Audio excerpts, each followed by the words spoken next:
Welcome to Session 3 of Mid-Program Workshop. It's Jessica again, and I'm excited to guide you through Session 3.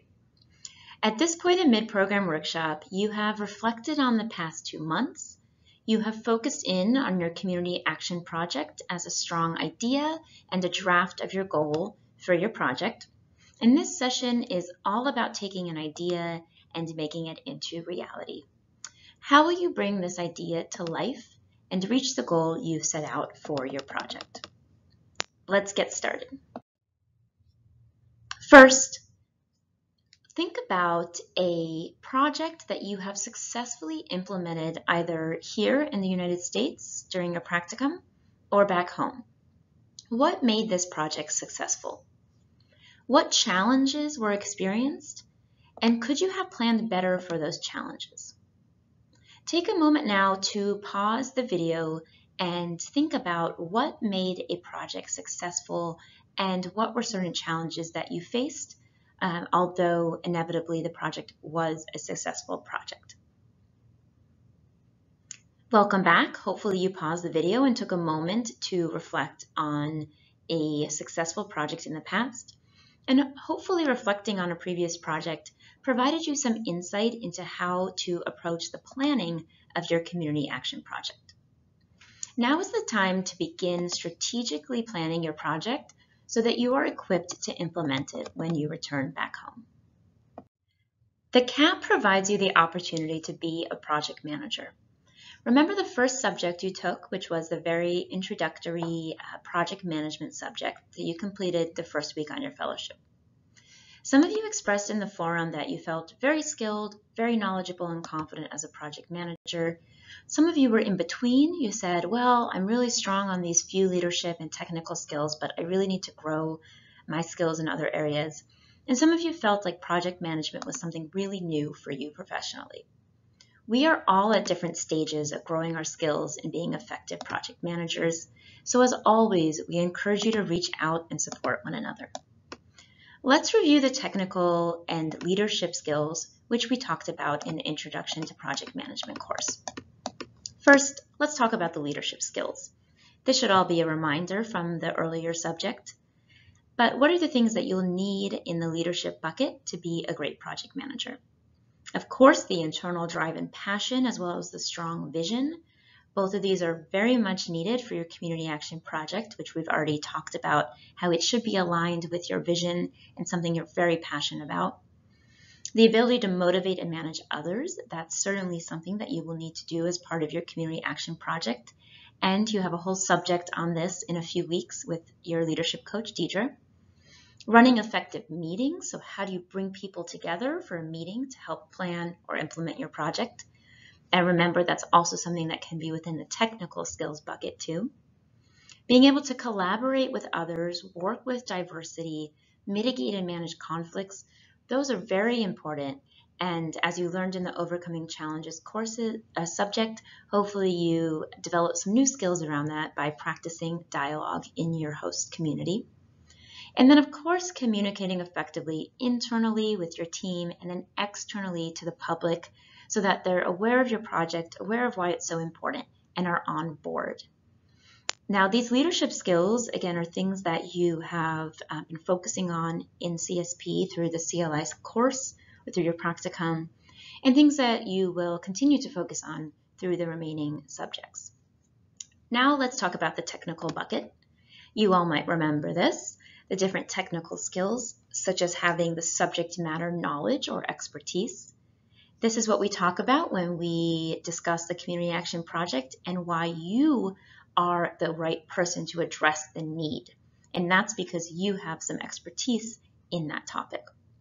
Strategic plan, you just completed the strategic planning subject, so I won't go into this in much detail, but we will be asking you for your community action project proposal, which includes a very brief version of a plan, of goals, of a budget. So that's something that you will be practicing with your community action project. We will also encourage you to assess and mitigate risks for your project. And of course, to bring other people in. Like we always say, nothing can really be done alone. So how can you build partnerships with people and collaborate with others? You'll have that subject starting next week with Jackie Jenna from IREX. And then monitoring, evaluation, and learning. There is that optional subject on the CLI which you can take to learn more about that topic. So right now, pause the video and reflect on what skills you feel confident in for planning your project and which of these skills you feel like you still really want to grow and focus on during the next few months of your fellowship. So pause the video and reflect on that. Welcome back. Hopefully you reflected on some of these skills which you feel strongly in and which you feel like you still need to focus on and develop throughout the next few months. So as a reminder, your CAP planning and implementation should allow you to exercise the new skills and knowledge that you've gained on this program through the CLI courses, through completing your personal leadership plan, through your practicum work, through interacting with one another and learning from each other. You still have a few CLI subjects to engage in, which I've mentioned, that can also help you plan your project. And you have different supplemental learnings and resources as well listed here or in the resource library.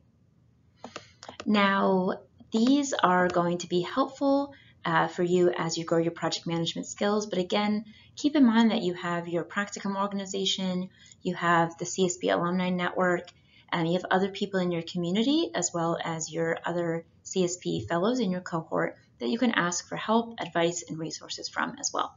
We hope you take advantage of all of these resources to help you grow your skills and knowledge for community work. Before we move on to the next video, we wanted to share with you some advice and perspective from alumni who have completed their community action projects. So based on a survey that alumni completed, they answered certain questions for us, and we wanted to share those with you to provide you some perspective. One question was, what were the main challenges to planning and implementing your community action follow-on project? Now, you'll note on the screen that there's 6 different answers here. The highest ranking for the greatest challenge was funding.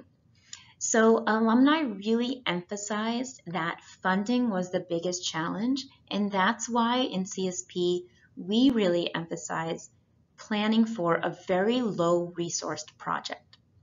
Now, you might apply for certain grants or to get in more money for your project, but it's always safe to plan for a low-resource project to begin with, and then if you're able to bring in more funding, that would be excellent and you can scale up your project, but really emphasizing the funding as something to keep in mind.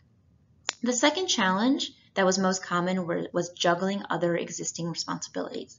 So as you're planning your project and talking to your team or your network back home, think about what's very realistic. And again, that's why we emphasize thinking about a small scale project.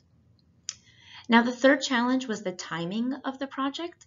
This related often to either any personal issues that came up with fellows as far as timing with certain things with their families, but it also relates heavily to any political issues that came up within the alumni's country context. So this is something for you to really think about. Will you be having elections in your country when you return back home? Do you imagine any political difficulties for implementing your project? So it's really important to think about that. And that's a way actually of doing a risk assessment for your project of what are certain risks that can come up and as far as the timing of your project.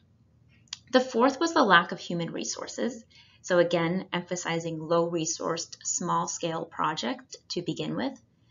And then the fifth one down is more about specific political or legal issues. So some individuals faced certain legal issues with projects that they wanted to implement, but potentially could not get the right permit for, could not get the ministry to sign off on something on time, certain things like that that requires certain approval from the government or local ministry. And then there were some other more specific individual challenges that alumni faced. So again, this is why we really emphasize that low resource project. And then if you do get more funding in, then it's wonderful to be able to scale up at that point. Next, to provide some perspective on how many alumni actually received funding, here's their responses. So about 81 alumni answered this question from a previous cohort.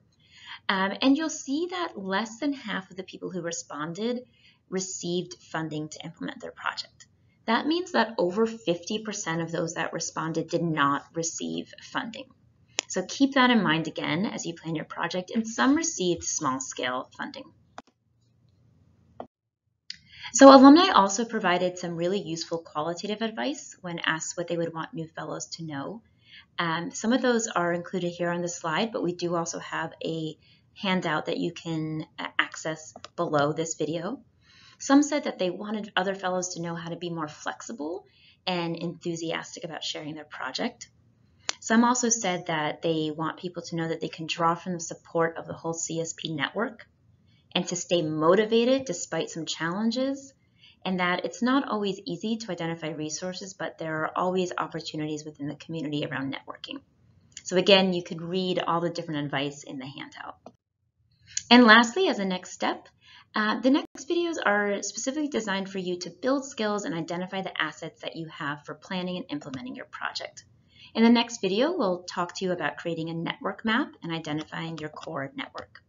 So we hope that you found this video useful and the next video fun and engaging as you look at your network. Thank you for joining me in this video, and I look forward to seeing you in the next video.